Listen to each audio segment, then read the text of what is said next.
Welcome to legends. നമ്മുടെ കുർത്തിയുടെ video ആണ്. അപ്പോൾ ഞാൻ ഇപ്പോൾ ഇട്ടിരിക്കുന്നത് അൻവിത ലൈറ്റോ കേട്ടോ. പ്യുവർ കോട്ടൺ ഫാബ്രിക്കാണ് ചെയ്തേക്കുന്നത്. അൻവിത എപ്പോഴും യൂസ് ചെയ്യുന്നവരുണ്ട്, അതുകൊണ്ട് ഞാൻ കൂടുതൽ വെച്ചിരിക്കേണ്ട ആവശ്യമില്ലല്ലോ. അപ്പോൾ ഇത് നല്ല ലെങ്തി ആയിട്ടുള്ള ലൈറ്റോ കേട്ടോ. നല്ലൊരു കളർ, ഒരു ബ്രിക്ക് ഷെയ്ഡാണ്. നോർമൽ ബ്രിക്കിനേക്കാളും കുറച്ചുകൂടി ഡിഫറെൻ്റ് ആട്ടോ, കുറച്ച് ഡാർക്ക് ആയിട്ടുള്ള ടോണാണ്. ഇതിൻ്റെ ബോട്ടം കാണാൻ നല്ല രസമാണ് കേട്ടോ. ഫുൾ ഒരു സ്ട്രൈപ്സിൻ്റെ പാറ്റേൺ നിങ്ങൾക്ക് വേറെൻ്റെ കൂടെ ഒക്കെ ഇടാൻ പറ്റുന്നൊരു മോഡൽ. കാരണം പ്ലെയിൻ ആയിട്ടുള്ള ടോപ്പിൻ്റെയൊക്കെ കൂടെ ഇങ്ങനത്തെ ഒരു ലൈൻ വരുന്ന മോഡൽ ഇട്ടാൽ നല്ല ഭംഗിയാണ്. പിന്നെ ഫ്രണ്ട് പോർഷനിലാണ് ഒരു ആപ്ലിക് പാറ്റേണിലുള്ള ഡിസൈനാണ് കൊടുത്തേക്കുന്നത്. പിന്നെ സ്റ്റിച്ചിങ് പറയേണ്ട ആവശ്യമില്ല, അത്രയ്ക്ക് ഫിനിഷിംഗ് ഉള്ള സ്റ്റിച്ചിങ് ആണ്. ഇതിന് ഒരു എക്സ്ട്രാ ബട്ടൺ കൊടുത്തിട്ടുണ്ട്. അപ്പോൾ കുറച്ച് ഓപ്പൺ ആയി കിടക്കുന്നതുകൊണ്ട് ഭയങ്കര അങ്ങനെ ഒരു ഫീൽ നമുക്ക് വരത്തില്ല, ഭയങ്കരമായിട്ട് കൺജസ്റ്റഡ് ഫീൽ വരത്തില്ല. നല്ല രസമാട്ടോ. സ്ട്രെയിറ്റ് കട്ടാണ്, വേറെ സാറിന് വരുന്നില്ല പ്രിൻസസ് കട്ടോ കാര്യങ്ങളൊന്നുമില്ല. സ്ട്രെയിറ്റ് കട്ടാണ്, സിമ്പിളായിട്ട് യൂസ് ചെയ്യാൻ പറ്റും. പ്രത്യേകിച്ച് നല്ല കോട്ടൺ ഫാബ്രിക്കാണ് കൊടുത്തേക്കുന്നത്. അപ്പോൾ ഇതാണ് ബോട്ടത്തിൻ്റെ പ്രിൻറ്റ് വരുന്നത്. ഇതിൻ്റെ വൺ സൈഡിൽ ബാക്ക് സൈഡിലാണ് എലാസ്റ്റിക് കൊടുത്തിരിക്കുന്നത്. ഫ്രണ്ടിൽ ഒരു പടി പോലെയുള്ളൂ.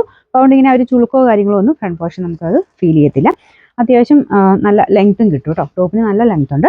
അപ്പോൾ ഇതിൻ്റെ സൈസസ് എന്ന് പറയുന്നത് എല്ലാ സൈസിലും ഉണ്ട്. സ്മോൾ തൊട്ട് 3X വരെ, small, medium, large, XL, XXL, 3X വരെ എല്ലാ സൈസിലും ഉണ്ട്. അപ്പോൾ ഇതിൻ്റെ നമ്പർ വരുന്നത് F336.